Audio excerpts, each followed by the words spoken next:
Hey space fishes! It's time for me to shed my spring fairy garb and step into mermaid hot girl summer. I used to do this Instagram challenge a while ago where you would make a mermaid for every day in May. I wanted to get back into this just because I've recently been seeing all of my favorite artists posting from like a mermaid prompt or even just like creating fun mermaids out of like things that they think about. And it really got me inspired again to want to do a few mermaids in my sketchbook. I was honestly going to make this a big piece at first, like my other pieces, but because I've been so eager to get into my new sketchbook, I just wanted to complete some mermaids in here, and we'll see how many spreads that I do today. All right, guys, let's get into it.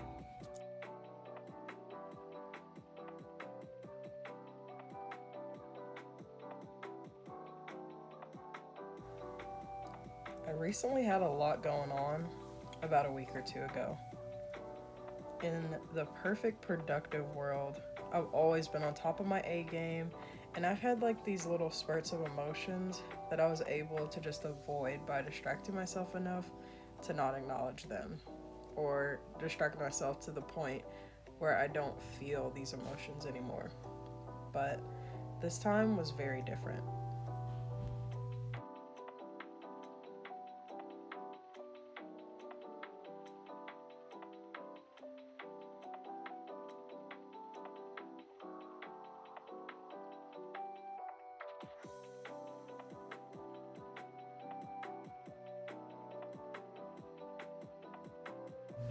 My biggest avoidant tool wasn't working anymore, and that is where you just push yourself into like so much blinding positivity that it doesn't feel like those negative emotions have space to exist, or there's not time to acknowledge it. And that just wasn't working anymore. My negative and sad emotions became overwhelmingly loud, to the point that everything that I was trying to distract myself with, like the overworking, the overloading myself with tasks, or even just like pushing myself into these hobbies, became things that started to get slower. Like I slowed down on things that I usually would do to distract myself, and it became overwhelmingly clear that I had to now go through these feelings and process them.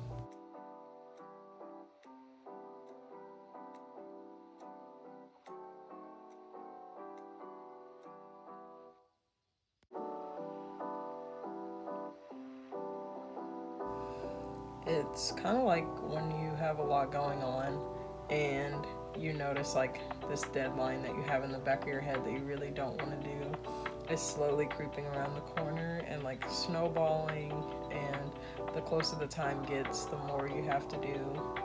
But it's like the same with emotions. There's like sometimes like little things that you can fret about or like distract yourself enough to push away, but like in this case this was like something unavoidable, and I hadn't hit this emotion for a minute.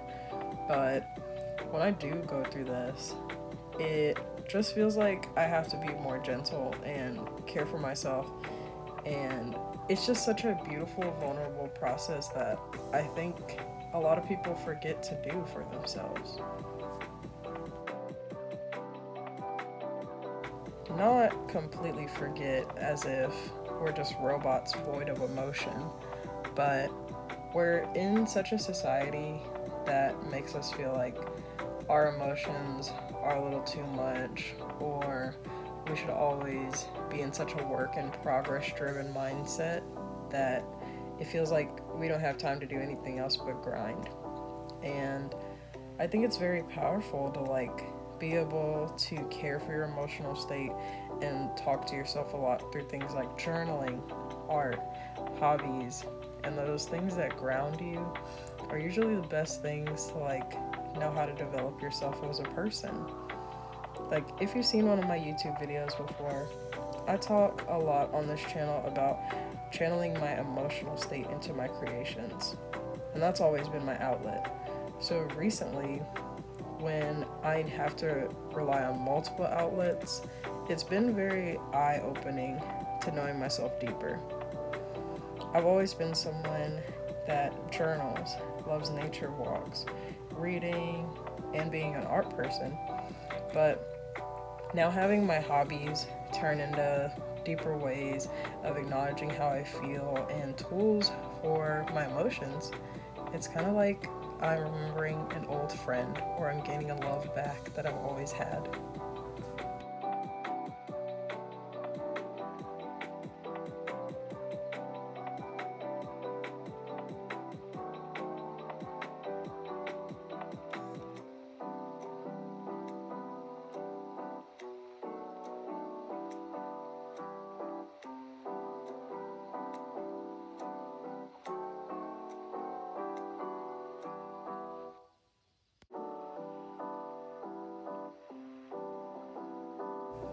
It's so strong to be able to process what you feel in a world that doesn't want you to feel it all.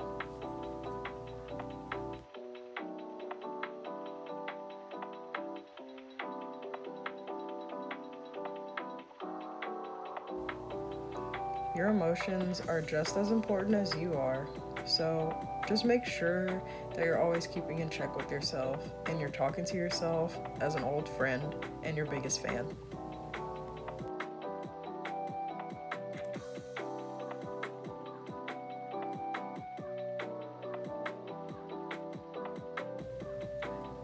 The rest of the video is just going to be the process of doing the line art with some lo-fi music for you to enjoy. Stick around to the end to see the final results.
I did the line work about 3 nights ago, and I like to do all the coloring off camera just so I can decide stuff. I can take my time to really see like what lines are needed and just where to place some colors. So ended up pushing my sketchbook to its limit. I've never seen my sketchbook pages this flimsy because I added so many colors, markers, color pencils, and highlighters, and so these pages just got like extremely flimsy, but I absolutely love how these turned out, and I'm so ready to show you guys.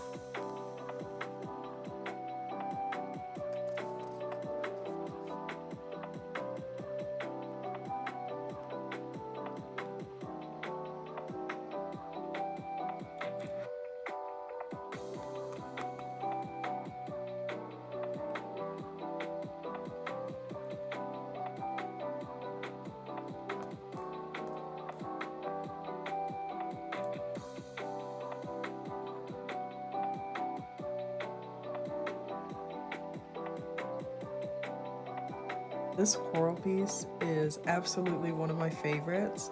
I love that like the plants and everything around him, including like his skin tone, were all used on markers. That blue part is highlighters, and then all of this part is purely color pencil and like layered in with like more color pencil on top of it. I thought so that it could have more of like a coral reef feel, like how they're more like bubbly and like a little like less saturated colors. And I just love that like every other color is so loud, so that like when it comes to the coral in his hair, it's very like muted, minute detail that makes it pop more.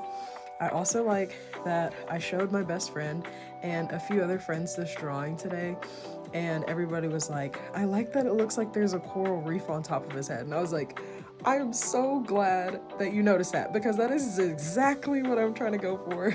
It just really makes me happy when like I make a vision and then people are able to spot that vision, and it just really made me happy about this mermaid spread, her like body composition. And I like the way that like, well, when I look at it at least, I like that I look at this little mermaid and then my eyes kind of like travel in this full like circle like swooping motion because of how like her helmet is, the body, and then into the tail. I just like how all these colors came together at first, because when I was first like starting out, like whenever I did the mermaid and then I try to like loop a single color in to go on the next page, so it's kind of like an eyeball spread, I didn't know how these two spreads would go together, but I'm very happy with all 4 pages that came out for this mermaid spread. And then I also like the mermaid. I just love her position. I love that you can tell she's in a body of water. She's in like a bathtub, like looking at her shell phone. So it's also very cutesy, and I'm just glad I got to draw some mermaids. It's the end of the video. Please make sure you like, comment, and subscribe. I'm almost at 300 subscribers. Thank you so much. I hope you enjoyed today's video, and have a great one. Bye.